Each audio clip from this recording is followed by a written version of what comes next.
नमस्कार मंडळी, कशा आहात सगळेजण. तर काय माहीत काय प्रॉब्लेम झालाय, पण आपले व्हिडिओज आहेत ना हल्ली लोकांपर्यंत पोहोचतच नाही आहेत.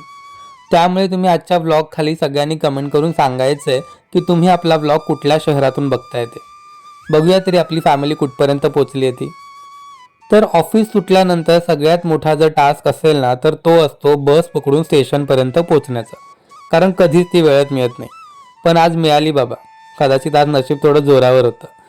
तर आज सुटल्यानंतर सगळ्यात पहिले मी गेलो होतो ठाण्याच्या फुल मार्केटमध्ये, कारण गुरुवारच्या पूजेसाठी लागणारी फुलं मला घ्यायची होती.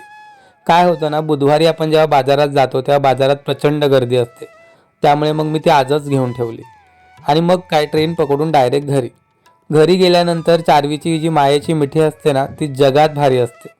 दिवसभराचाच काय तर आयुष्यातला सगळा कंटाळा अगदी एका क्षणात निघून जातो.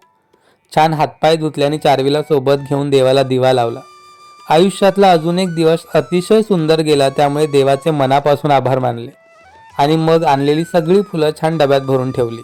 यामुळे फुलं आठवडाभर छान टिकतात आणि रोजच्या पूजेसाठी आपल्याला वापरता येतात. आठवडाभराची सोय झाली. संध्याकाळच्या भुकेसाठी प्रियंकाने मस्त गरमागरम पालक पराठे बनवले होते. त्यामुळे चारवी आणि मी प्रचंड खुश. मस्त पालक पराठ्यावरती ताव मारला. तोपर्यंत प्रियंकाने तिचा संध्याकाळचा सगळा स्वयंपाक उरकून घेतला होता. मग चारवीला तिच्या आजीपाशी ठेवून आम्ही निघालो जिममध्ये. जिममध्ये दोघांनी मिळून मस्त वर्कआउट केलं. खरं सांगतो, आयुष्यात तुम्हाला जर जोडीदार छान मिळाला ना तर आयुष्य अतिशय सुंदर आहे. हे मी माझ्या अनुभवावरून सांगतोय बरं का. वर्कआउट करून घरी आलो आणि त्यानंतर प्रियंकाच्या हातचं गरमागरम जेवण. वा, क्या बात आहे. जेवण झाल्याने चारवीबरोबर भरपूर अशी मस्ती करून आजचा दिवस संपला.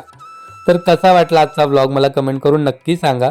आणि हो, तुमच्या शहराचं नाव कमेंट करायला विसरू नका बरं का. चला भेटूया उद्याच्या व्लॉगमध्ये.